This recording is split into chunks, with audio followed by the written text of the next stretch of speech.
I'm We great, are thanks. here with our very first vlog from Beth Tikvah in sunny Naples, Florida. This is a project I am starting to allow our members to get to know each other a little bit more and to realize how great our congregation, our community is. We have incredible talent, incredible commitment to all things Jewish, to all things social, environmental, etc. And I thought, what better way to start this series than by introducing you, or better yet, reintroducing everyone to a very dear friend of ours who is Mike Fitterman. Hi, Mike. Good morning. Good morning. How are you today? Great. Mike is in Minnesota, freezing, and he'll tell us a little bit more about that. I don't know how many of you know Mike. He is a regular visitor to our community. I think you own a house here, right? So you come and Correct. make sure the house is clean every so many weeks in the summer and the winter. We love your wife, Linda. And I've had the privilege of meeting one or two of your children at APAC conferences and so on. And I have to tell you, you need to be very proud that they carry on the values that you have instilled in them and that we know are so important to you. So without delaying our time together, I know you're a busy man. Why don't you tell us a little bit about you, your family? Why Minnesota? It is so freezing over there. You know, the frozen chosen you are a member of.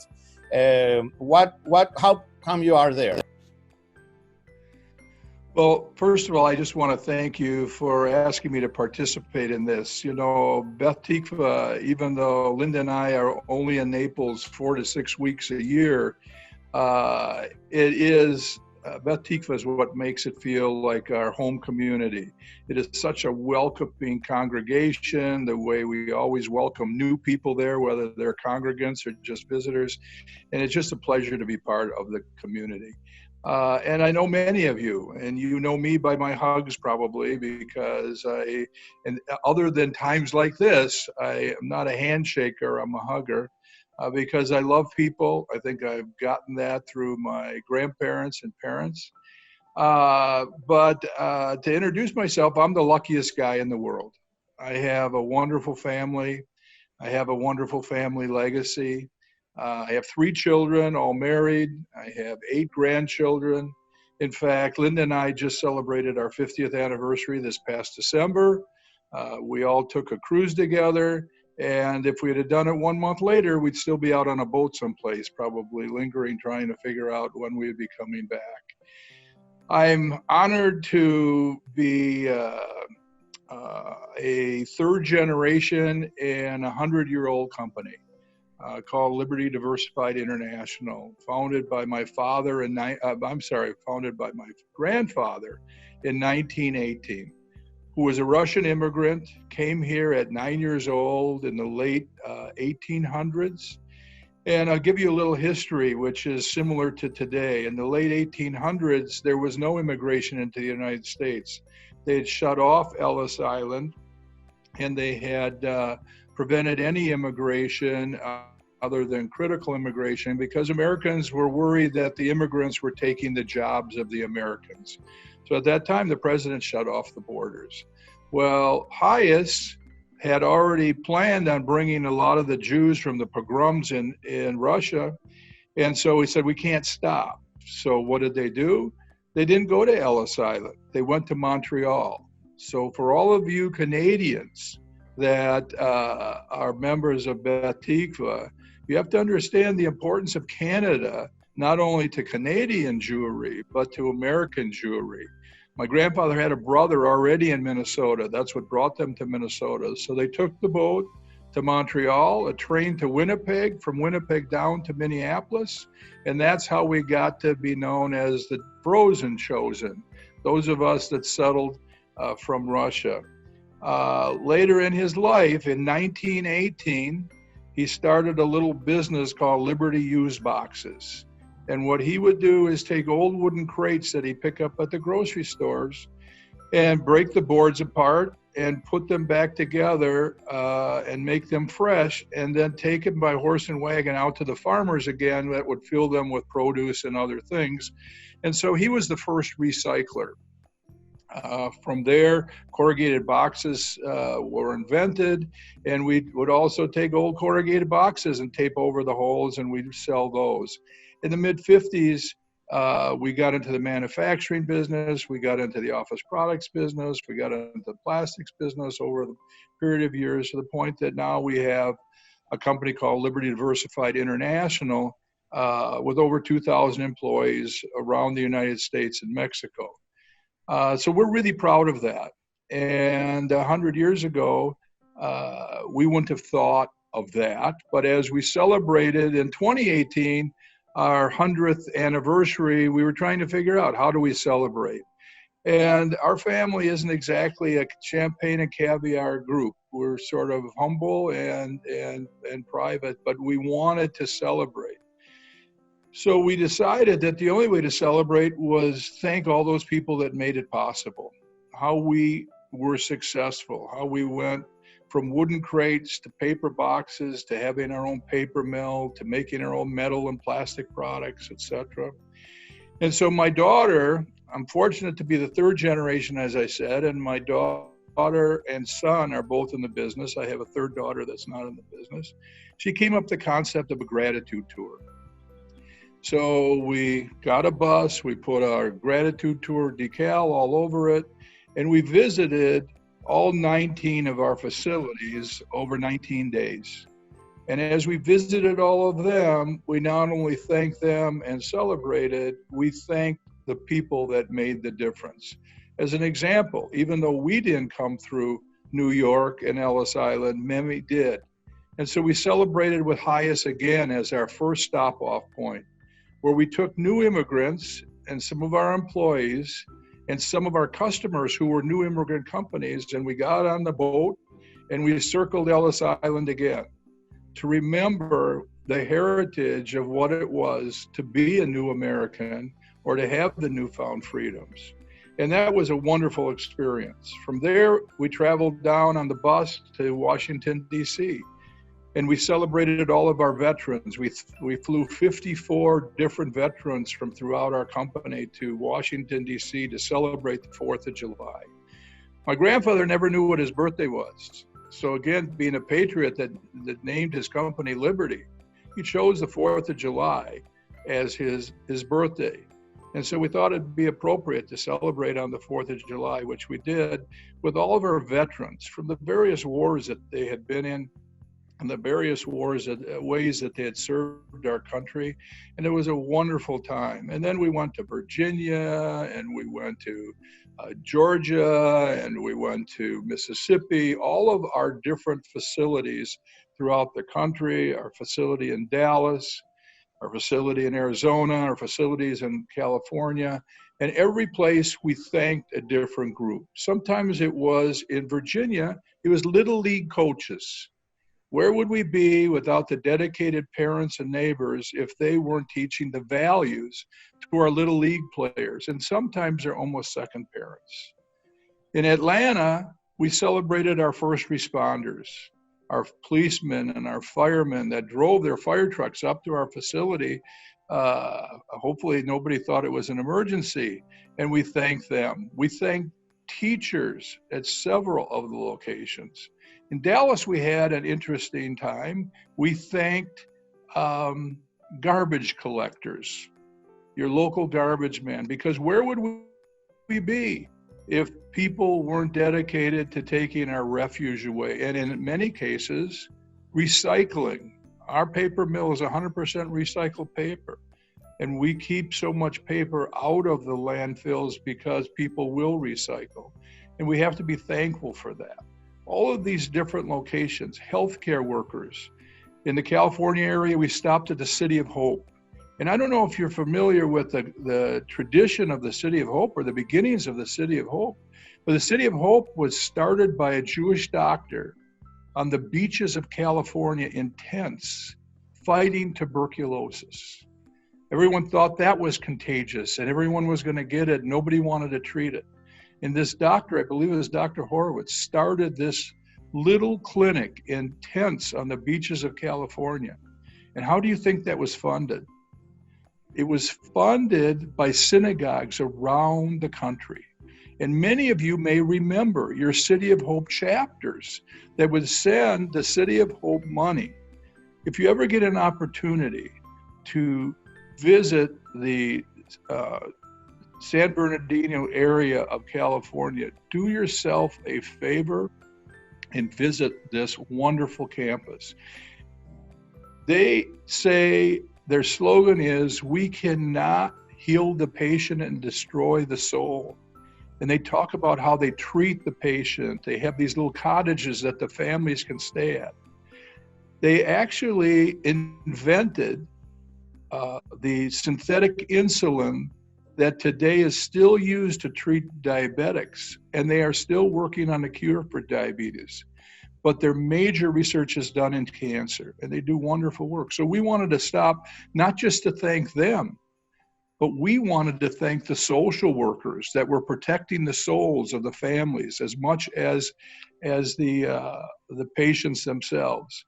Because as we all have learned during our latest pandemic, mental illness through stress is a very difficult thing. So if we aren't compassionate to one another and really help through the journeys we all take, from there we ended up coming back to home. We came to our facility in Omaha and in Iowa and in Illinois, and then back to the Twin Cities.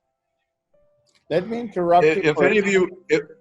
If any of you want to see the video, you can look it up on boxesofgratitude.com, and it still has a video of this. But let me ask you something. Thing that I wanted. I know that there was one thing you wanted to do that you did not get to do, and that was in Washington, D.C. Why don't you share for us that experience? Okay, so we're trying to thank people that never get thanked. Even an example of one of the things that we're discovering today, we stopped at truck stops and thanked truck drivers. So my grandfather was this very loyal American, very, very patriotic. As I say, chose the 4th of July for his birthday, and he always named his company Liberty. What was his favorite day? His favorite day was March 15th, because March 15th in those days was the day you paid your taxes. And to him, taxes was a way to pay back the country for the freedoms and the opportunities that he was given as an American that he knew in Russia he never would have had. So his favorite day was tax day. So we figured if we're going to Washington, let's thank the IRS. We were going to be there. We called the IRS and we said, we'd like to meet with somebody from the IRS to show them our appreciation for collecting our taxes, because if you didn't collect our taxes, we wouldn't have all the things that we, in many cases, take for granted. The response was, who are you? Are you under exam right now? And what are you looking for? It says, no, we're not looking for anything. We just want to thank you. Please, we just want to come and thank the workers of the IRS. Who thanks you? It says, we're not interested. We don't want people in our building. Thank you very much. So we weren't able to do that. I was able to thank the highway department in Minnesota, though. I said, as everyone complains about all the construction on highways and everything else, have you ever been thanked for building these road systems? No one's ever thanked us for that. So I take that full circle. I take that trip as full circle. And I ask you to compare it to today and what helps me get through today. 1918, what was it? It was the end of the World War I, the war to end all wars. Young Americans, even my grandfather, this young immigrant, wanted the opportunity to become an entrepreneur, as small as it was. People have asked me, what was his strategic plan? I said, there wasn't a strategic plan. He was trying to put food on the table. Otherwise, if he didn't work, they wouldn't eat. And what else was it? It was an epidemic. Mm-hmm. It was the Spanish flu, like we're going through now. only they didn't have the healthcare workers and they didn't have the communication systems, etc. We've been through these things before. We've been through depressions and world wars and whatever. And somehow together, we work things out. And when I look at the times like I have during today's time, this terrible pandemic that is affecting too many people, and there are too many people dying, and all of a sudden, we again are showing our gratitude for our healthcare workers, like we did to our first responders during 9/11. We said, where were we when they weren't putting their life at risk, just thanking them for treating us and their care and concern and to going into the field of medicine? Where were we to thank our truck drivers? Where were we taking care of people that didn't have enough food on the table or enough money just to pay their rent?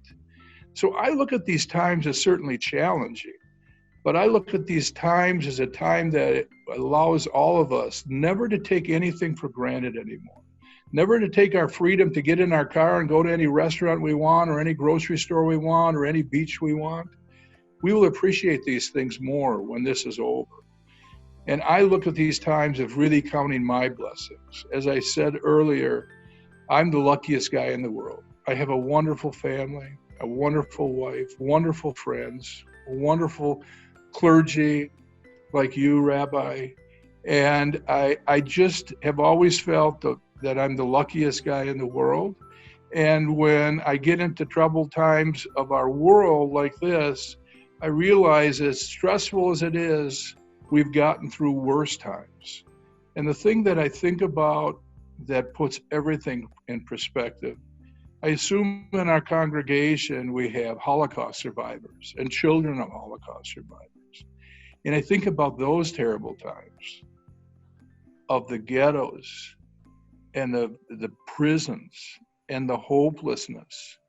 And yet the feeling that we will get through this, it was only through their positive attitude and their feeling that as difficult as it is, we will get through this, that allowed them to survive, sometimes with just a crumb of bread in their pocket. And I think that when we think about these times, they're tough. They're nothing compared to the struggles that people have gone through over the years, that our fellow Jews have gone through over the years. And we can still count our blessings and still count the fact that together we will get through this with wonderful clergy like you that encourages us as often as you can with your wonderful videos and your messages to all of us, with Zoom minions and Zoom, unfortunately, bar mitzvahs that I've attended. And I even attended a Zoom funeral last week of a 100-year-old woman. It was unusual, but it still was caring. And it's those things and the technologies that we have today that still allows us to feel close, even though we are physically apart. As you shared my thoughts, we can't social distance. We have to even get closer with old friends we haven't talked to, with people that we've been meaning to call that we haven't, with people that we call all the time and call again and tell them how much we appreciate their friendships. That's what life is. Life isn't the trinkets and toys that we collect. Life is the values and friendships that we collect and the loved ones in our family that are around us. And so when we think of that, and we think of a 100-year history of my family that I'm so proud of, but the thousands of years of the Jewish people and what we've gotten through, this is just another bump in the road. We will get over this. We will be better for it. And we will take very, very little for granted after this, I hope. I even hope our children learn a lot from this lesson. I feel bad for the graduates this year that won't be walking up on stage to collect their diploma. I feel bad for the bar and bat mitzvah kids that did all this studying and now they're Zooming their bar and bat mitzvahs. The weddings that are either being postponed or being done on a caravan of cars. All of these things, these disappointments, but we still have each other. We still have a lot to be thankful for. And together we'll get through this. Well, Mike, I really appreciate you taking the time to spend with us. I love the stories and your style because your neshama, your soul, is so pure and so warm that it really warms my heart to know that I can count you not as a congregant, but as a friend. And as such, so many of us can benefit. I had sent you some questions that I was going to ask you about how to better deal with the situation, but you have touched on all of them. You did your homework very well, and I thank you for that. I think that gratitude, resilience, being present in the moment are your message for us today, and I thank you for that. I send your way my blessings, my best wishes for warmth. I understand yesterday was a very cold day where you are. We had snow in May. We're not supposed to get snow in May. Right. And on Friday it's going to be 70. So if you don't like the weather in Minnesota, just wait. It'll be different tomorrow. Yeah, that used to be the motto here in Florida, but it only took 15 minutes to get there. We thank you. We hope that you continue to be well and safe, and that soon we'll be able to welcome you here in Naples and to see you, and hopefully, as is your practice, to hug you and to let you know how much we appreciate you.